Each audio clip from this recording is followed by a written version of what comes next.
Welcome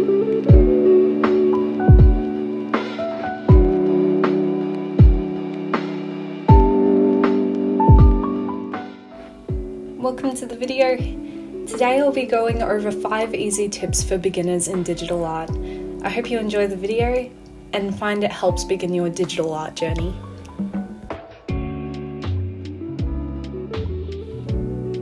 As a beginner in digital art, it can be hard to know which application will be best for your personal liking when starting out. With a large variety of options, it can be a difficult choice. Some free-to-download applications that I would recommend include Sketchbook and the widely loved Ibis Paint, which was my very first digital art app.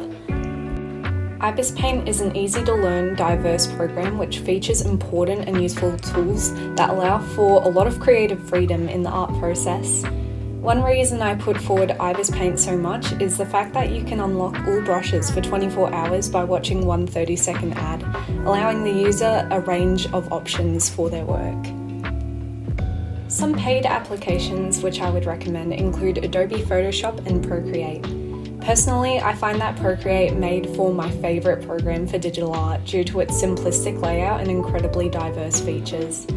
This particular app works a dream with the Apple Pencil as it demonstrates pressure sensitivity and smooth use.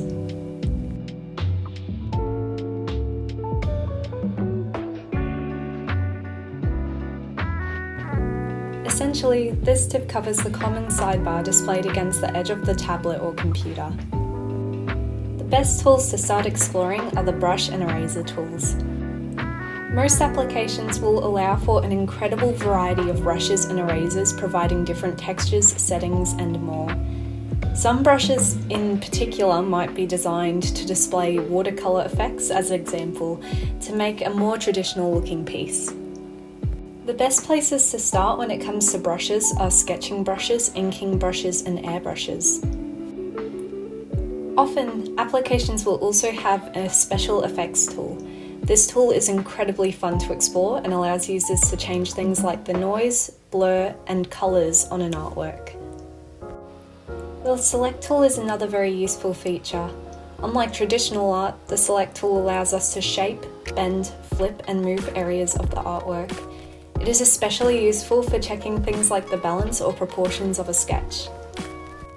The final tool I will suggest includes the Colour Wheel. The Colour Wheel allows the user to pick, match, adjust, and apply colours to the artwork. This is a very easy and fun tool to use.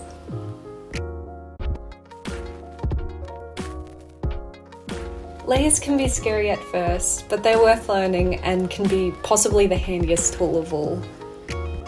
Layers are like stacked sheets of artwork.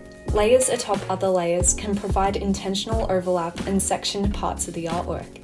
Here's an example of layers.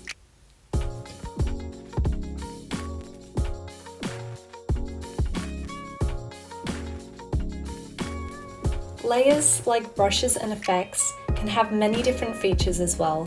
For example, Clipping Mask.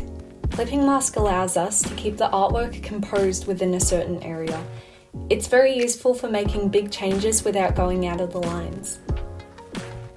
You can also merge layers to bring multiple pieces of the artwork into one layer. One important thing about layers I will eternally put forward is that you should always name your layers, as using a lot of layers can be confusing and easy to lose track of. Finally, layers can be complicated, so don't let this tip frighten you. The best way to learn layers is to experiment or research layers for your chosen program.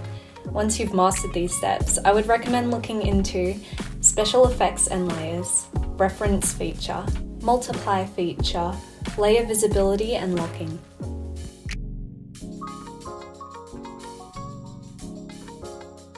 Most programs will have their own handy shortcuts for easier use and more accurate drawing.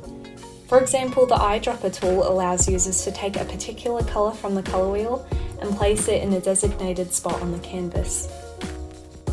Grids and tables can also be a useful tool for informing proportion and symmetry in an artwork.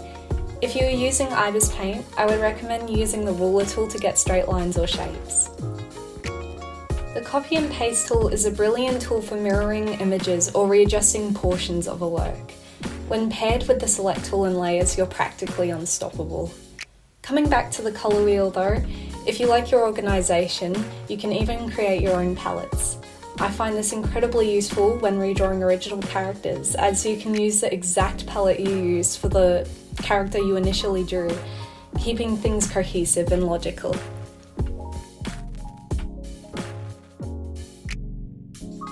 Digital art can be daunting at first as it strays in a variety of ways from the comfortable traditional art. With art programs, we can zoom, rewind, and shape artworks in ways we normally wouldn't be able to with real paint. Be sure to keep experimenting and you'll notice significant improvement. Things start making sense after practice and an open mindset. Something enjoyable about finishing a piece is that most programs allow you to watch a time lapse of your process, so here's one of mine.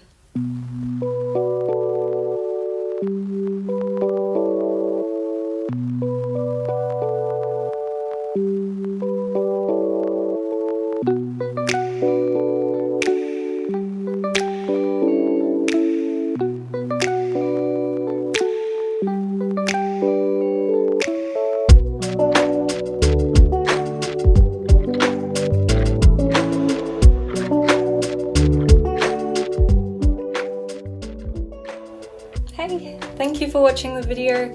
Normally I don't create content like this, but I thought it would be cool to teach what I've learned. I've been really into digital art recently, so let me know if you want to see more. Thank you again.